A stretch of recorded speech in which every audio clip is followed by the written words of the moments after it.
Well, just out here getting cows in. Apparently they thought that it was chore time and we're gonna go out and get another snack quick because they were all up in the yard about an hour ago. And nope, we're gonna come back out and grab a snack and make things a little bit more difficult. But that's what they like to do because they're just little stubborn brats like that, aren't you? Yeah, especially you, Felicia. No, I got them on pasture part-time, I guess you might say. They're not always out here. If I'm gone at work, I usually got them inside and keep them in the cow yard or keep them up in the dry lot just in case, because I just keep electric fences to keep them in. And come on, get up there, let's go, come on. And if they get hungry and I'm gone and there's just an electric fence there, they start wanting to pull at the corn, and pretty soon they're out and they pull the corn down on the electric fence and ground it out, and then they're out. And then I'm gone and the neighbor calls me up and says, hey, your cows are out. So that's always fun. But even when they get out, usually they're not too bad. Come on, come on, come on. Because where is they at now? Oh, yeah, if they get out, they're not too bad because you get a bucket of corn and usually they come. But if they're busy eating or if they're out running around and getting their energy burned off, you just as well let them get their energy burned off as long as they're not up on the road or something. And once they get all their running and jumping out and get a bucket, and usually they come right towards you. So I like to almost about like little puppy dogs sometimes, or big puppy dogs, I guess. They just kind of follow you around. Come on. They're out here in the pasture. You're on the north side of the trees here, so most of the day you got shade, but even today it's about 85, 90, and it doesn't really seem to bother them too much because they're standing out here grazing. So as long as they're out grazing, they're usually pretty happy and comfortable. So had a nice breeze most of the day today though, so that helps a lot too, as long as it's not stagnant air. And come on, come on, get up there, let's go, let's go.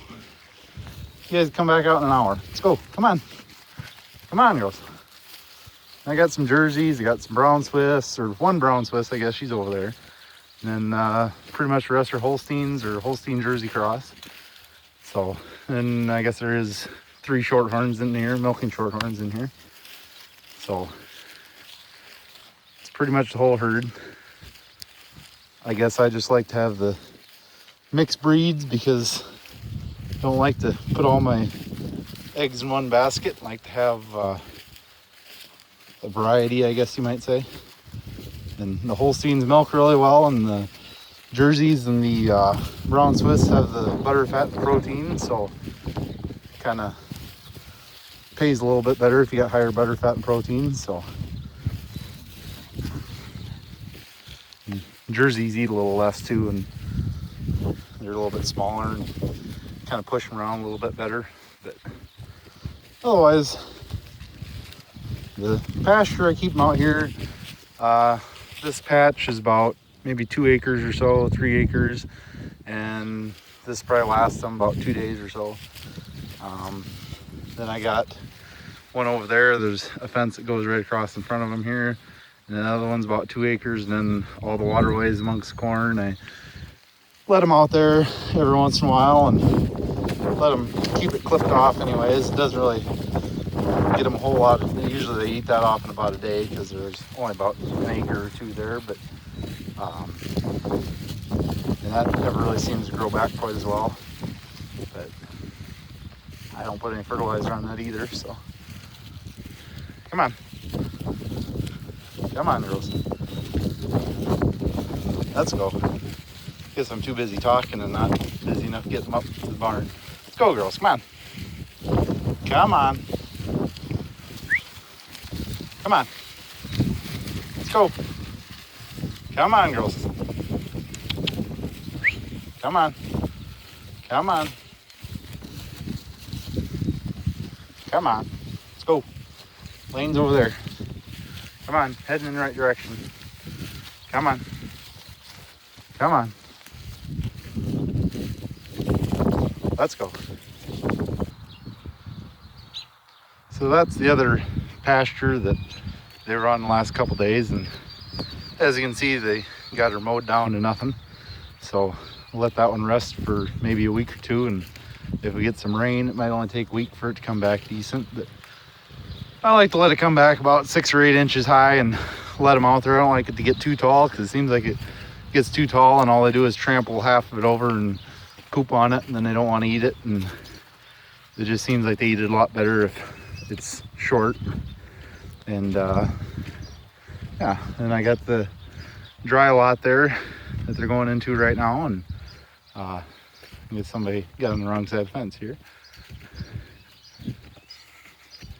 Come on.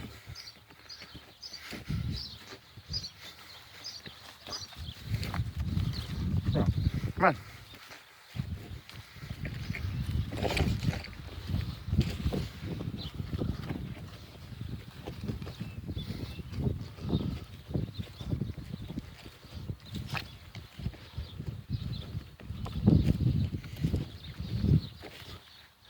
So my dry lot, I got woven wire with barbed wire around the top, and that a little bit more trustworthy to keep them behind when I'm not around. So I try to keep them out of there a little bit, just so it stays, so there's some grass in there all the time, so you don't just turn it completely to dirt. Then they got a little bit of a mud hole to walk through to get into the cow yard. Kind of want to move the gate and maybe put it over there just a little bit higher, and kind of get a lot of runoff through here, and kind of just turns into mud. And try to put lime and stuff in, and it just doesn't seem to pack down or nothing, and then it rains and washes out, and they kind of end up making it a mud hole anyways. So in the cow yard here, I got it sectioned off. I got the dry cows over there, and dry cows got a bathtub for a water tank, and the milk cows got a automatic cattle water.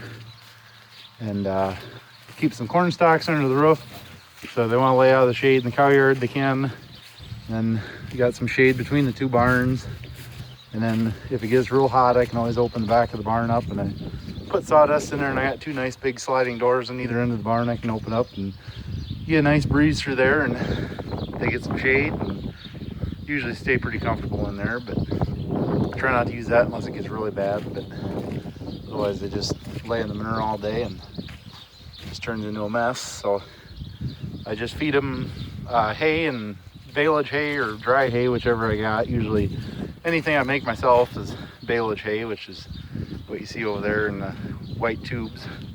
I just feed it the bale feeder, and for the most part works out okay. And you come in and pick up the bale feeder and put the bale down and move it every time, and they usually clean most of it up, so they don't eat near as much hay if they're out in the pasture. Then the pasture is usually their primary feed source, and when they go in the barn, I give them some corn up front, and that kind of gets them to come in, and that's about all there is to the getting them up. So I'll get them in the barn, get them milked, and that'll be that. So thanks for watching.